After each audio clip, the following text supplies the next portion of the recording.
Can you tell which one of these songs uses auto-tune?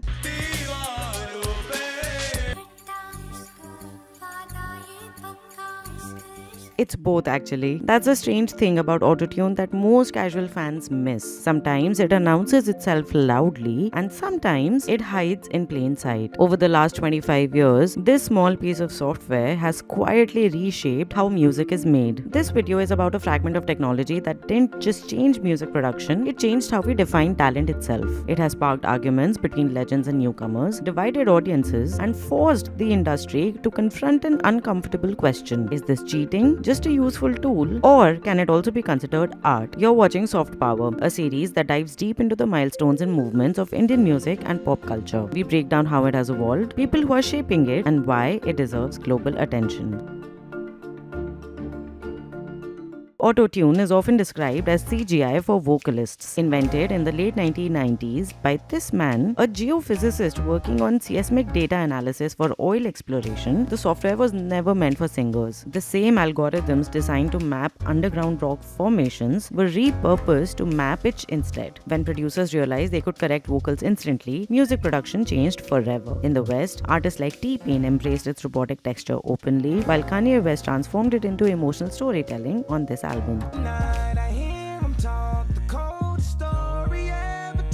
Autotune stopped being a correction tool and became a sonic identity. India, however, was a very different environment. Here, singing is deeply tied to discipline. Riyaz, years of rigorous vocal practice, sits at the heart of Indian classical and playback traditions. Playback singers were celebrated for precision, endurance, and emotional control achieved through training rather than technology. In a culture that almost worshipped the human voice, the idea of a machine correcting pitch felt almost sacrilegious. So how did autotune find acceptance here? To understand that, we have to rewind nearly 3 decades. Long before audiences recognized the sound, auto-tune entered Indian music through experimentation. The real pioneer was A.R. Rahman. During the production of Tal in his Chennai studio, Rahman reportedly acquired early pitch correction software and experimented with it on tracks like Ishq Bina.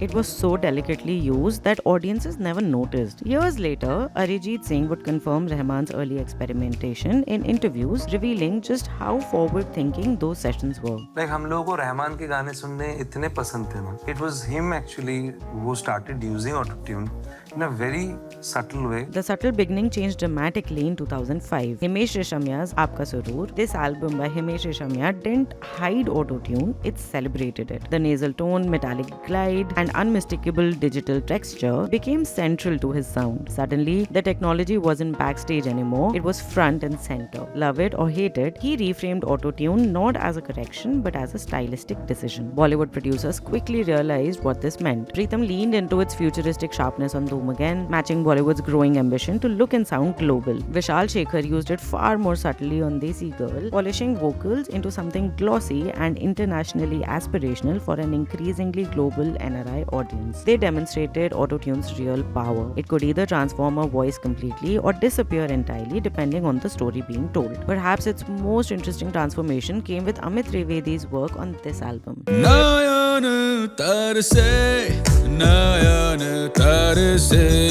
Instead of glamour or polish, he used autotune to create emotional discomfort. Vocals sounded fragmented, detached, and unstable, mirroring the psychological chaos of the film's characters. Rather than smoothing imperfections, the technology amplified emotional distance. For one of the first times in Bollywood, autotune wasn't just about sounding perfect, it was about sounding broken. As with most technological shifts, resistance followed. Asha Bhosle famously compared autotune to a machine that could make a donkey sound like a horse. The debate became philosophical. Was autotune undermining years of riyaz? Was convenience replacing craft? Or was this simply evolution, no different from microphones replacing acoustic projection decades earlier? While Bollywood debated, autotune escaped its boundaries and found enthusiastic adoption in regional music scenes. Punjabi pop embraced bold vocal processing through artists like Yo-Yo Honey Singh and Diljit Dosanjh.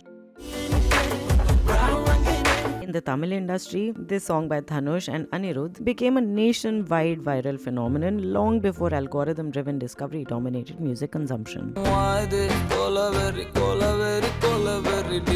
Its casual imperfections combined with processed vocals made it feel relatable rather than manufactured. Even Marathi pop adaptations of Lavani began incorporating contemporary vocal textures to connect with younger audiences. The tool fragmented, evolving differently across regions and genres. Today, the debate around autotune still exists, but its tone has softened. Kumar Sanu recently acknowledged that while the technology saves time, it also risks turning non-musicians into musicians. Arijit Singh maintains that technology cannot manufacture emotion where none exists. Yet, despite agreements, autotune has become impossible to ignore. Artists driving global Punjabi waves such as Karan Aujla and AP Dhillon build entire sonic identities around its texture. The truth is, the war is already over. Autotune didn't replace singers, it redefined expectations. In India, its journey mirrors the industry itself. From Rahman's invisible experimentation to Himesh's unapologetic spectacle to Amit Trivedi's emotional storytelling, and finally to regional reinvention and global export sounds. What began as a hidden studio fix became controversy, then culture, and ultimately infrastructure. Today, autotune isn't just a tool, it's part of how modern Indian music imagines itself. So maybe the real question isn't whether autotune is cheating, maybe the question is this: if audiences feel something when they listen, does it even matter how the voice got there? Creative shortcut or creative freedom? Let me know what you think. You've been watching Soft Power. If this resonated with you, subscribe and stick around. We've got more stories, deep dives, and breakdowns coming your way.